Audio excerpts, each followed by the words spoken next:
when you said that you were gonna erect a temple, in which type and form, like a church or an institute?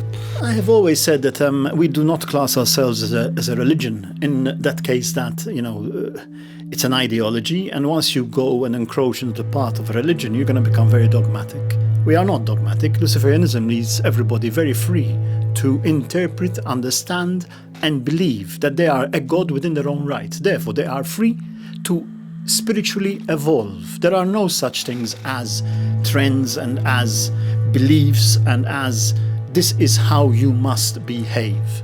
Of course, everybody knows morality, right from wrong. You don't need religion to tell you right from wrong. We are humans, human becoming, especially an institution that doesn't follow its own teachings about right and wrong to tell me what is right and wrong. I know in myself what I do is right and what I do is wrong, and I do it out of what is called free will.